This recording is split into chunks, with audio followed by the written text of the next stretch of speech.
ভাগ্য ভালো থাকলে সেভেন সিস্টার্সও দেখতে পাবেন এই চূড়া থেকে। ভাবছেন কোন জায়গার কথা বলছি?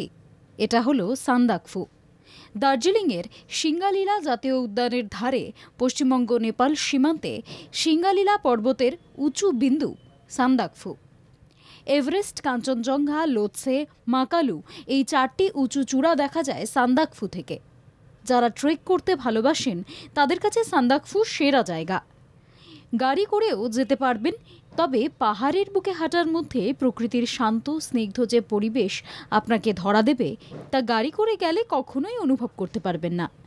তাই সান্দাকফু গেলে ট্রেক করে যাওয়াই ভালো। প্রথমে শিলিগুড়ি থেকে গাড়ি করে আসতে হবে মানেভঞ্জন।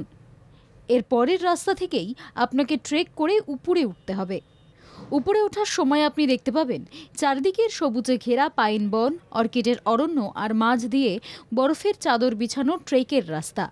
এই পথ দিয়ে ট্রেক করার সময় আপনার হারিয়ে যেতে ইচ্ছে করবে। পশ্চিমবঙ্গের উচ্চতম পর্বতশৃঙ্গের উদ্দেশ্যে যখন আপনি ট্রেক করবেন, চারপাশের পরিবেশ দেখে আপনার মনে হবে আপনি হয়তো পৃথিবীর বুকে এক টুকরো স্বর্গেতে এসে পড়েছেন। এখানে গেলে পাহাড়ের গায়ে দেখতে পাবেন নানান ধরনের ফুল, বিশেষত রডোডেনড্রন।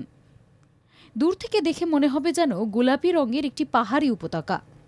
সেই ফুলের গন্ধের টানে আপনি সারা দিন চাইবেন কোনো এক পাহাড়ের ঢালে বসে সময় কাটাতে।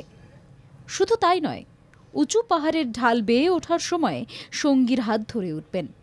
দেখবেন সেই খাড়াই পথে আর কোনো ক্লান্তি নেই। গাড়ি করে যেতে চাইলে আপনাকে যেতে হবে ল্যান্ড রোভার গাড়ি করে। মানেভঞ্জন থেকে সান্দাকফু যাওয়ার রাস্তাকে 4টি পর্যায়ে ভাগ করা হয়। মানেভঞ্জন থেকে ট্রেক করে প্রথমে পৌঁছন মেঘমা, সেখান থেকে পরের ডেস্টিনেশন গৈরিবাস, আর সেখান থেকেই সান্দাকফু। তবে আর দেরি না করে ব্যাগ গুছিয়ে বেরিয়ে পড়ুন সান্দাকফুর উদ্দেশ্যে।